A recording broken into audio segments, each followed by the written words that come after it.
Assalamualaikum warahmatullahi wabarakatuh. Perkenalkan, nama saya Melia Yandika Saputri. NIM saya 8040170431. Hai, perkenalkan nama saya Farli dengan NIM 8040170332. Hai, sebelumnya perkenalkan nama saya Tania Lauresia dengan NIM 8040170121. Perkenalkan, nama saya Patricia, NIM 8040170435. Saya akan menjelaskan review yang berjudul Tata Kelola Teknologi Informasi dengan Metode COVID 41, studi kasus PT ini.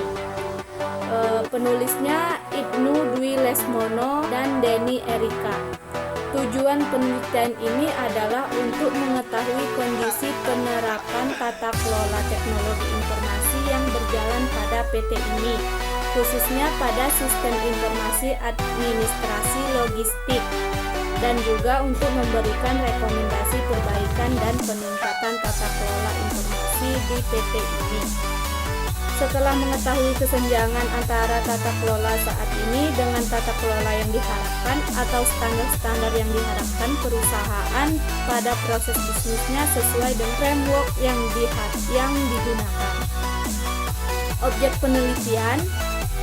penelitiannya adalah proses bisnis yang berjalan di PT ini, khusus pada domain DS atau Deliver and Support. Metode penelitian yang digunakan adalah Control Objective for Information and Related Technology atau COVID 41.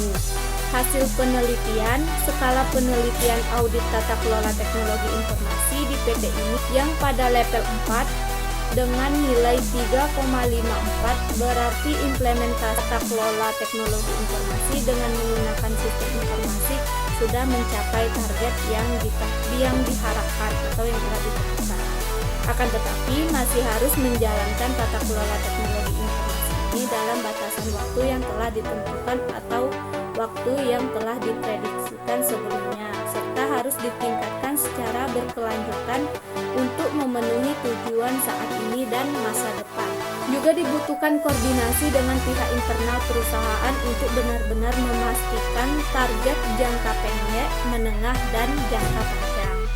Berdasarkan penelitian yang telah dilakukan, maka diambil kesimpulan bahwasanya proses audit sistem informasi administrasi logistik terhadap PT ini dilakukan dengan menggunakan standar framework COVID-41 khusus pada domain Deliver Support atau DS, khusus pada proses DS1 sampai DS12, dan hasil tingkat kematangan atau maturity level pada implementasi sistem administrasi logistik khusus pada domain DS yang berada pada level 4, yang berarti sudah terukur dan terintegrasi antar proses yang berlangsung.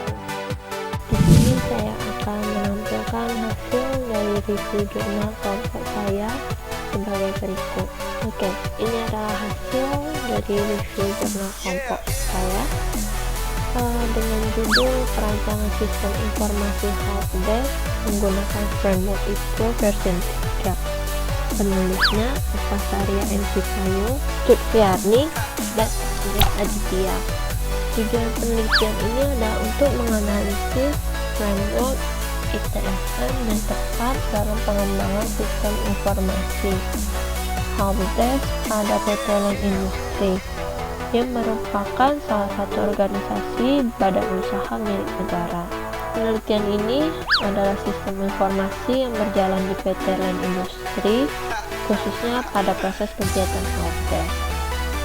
Metode penelitian yang digunakan adalah Information Technology Infrastructure Library versi 3. Selanjutnya, hasil penelitiannya Questionnaire User Acceptance Test testing untuk sistem informasi helpdesk PT Line dilakukan agar dapat mengetahui seberapa baik dan seberapa sesuai sistem informasi bagi para responden terkait. dengan tampilan dari informasi dan fungsi sistem informasi. Tergabung, Questionnaire User Acceptance Testing dilakukan pada periode tanggal 20 Juni 2016 hingga 23 Juni 2016. Pengisian kuesioner tersebut dilakukan oleh responden bagian siswa, yaitu teknisi dan manajer siswa, serta kepada beberapa perwakilan user dari beberapa divisi. Penilaian yang dilakukan pada user acceptance testing ini dikategorikan menjadi dua sisi penilaian, yaitu penilaian dari sisi tampilan informasi dan dari sisi kebutuhan atau fungsi sistem informasi yang telah disesuaikan dengan ketentuan dari Unified Theory of Acceptance and Use of Technology. Saya ingin melanjutkan penjelasan. Saya akan menjelaskan apa saja persamaan antara COVID-19 dan ITIL-3. Bagi yang penasaran, ada apa saja ya? Nah, persamaan yang pertama yaitu keduanya memiliki standar untuk respon alertnya menengah ke bawah. Dengan demikian, keduanya tidak digunakan sebagai ID manajemen framework. Nah, persamaan yang kedua yaitu keduanya cocok didirikan sebagai ID manajemen framework. Karena COVID merupakan framework IT yang digunakan untuk membantu dalam mengoptimalisasikan value atau nilai enterprise atau organisasi dengan cara menjaga keseimbangan antara realisasi keuntungan, optimalisasi risiko, serta pemanfaatan sumber daya. Kemudian itu merupakan framework IT yang fokus pada penyelarasan layanan TI sesuai dengan kebutuhan bisnis dan mendukung proses inti. Persamaan yang ketiga yaitu keduanya memberikan pedoman pada perusahaan. Artinya keputusan-keputusan tidak hanya berada pada CEO saja, tetapi juga berada pada direksi, komisaris, serta pemegang saham.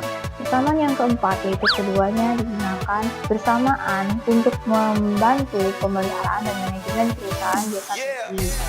Nah, demikian yang bisa saya sampaikan. Penjelasan selanjutnya akan dilanjutkan oleh Patricia. Pertama, pada bagian fungsi. Pada fungsi COVID 4.1 itu memetakan proses IT.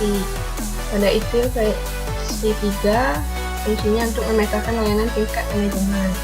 Pada domain, COVID 4.1 terdiri dari 4 domain dan 34 proses, sedangkan pada ITIL versi 3 terdiri dari 5 domain dan 9 proses.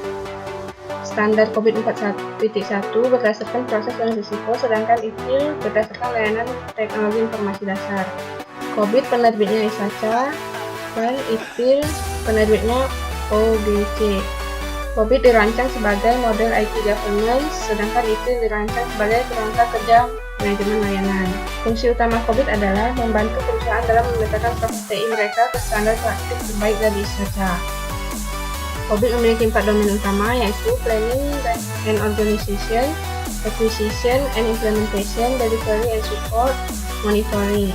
COVID menetapkan standar dengan melihat berdasarkan proses dan risiko. COVID dirancang sebagai model IT governance, terutama dalam hal audit. Sedangkan pada ITIL, yang dikeluarkan oleh Office of Government and Commerce, memiliki fungsi utama untuk mengelola IT service level dan memetakan layanan tingkat manajemen.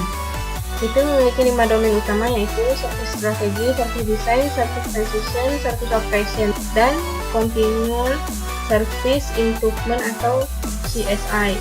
ITIL menetapkan standar dan layanan TI dasar.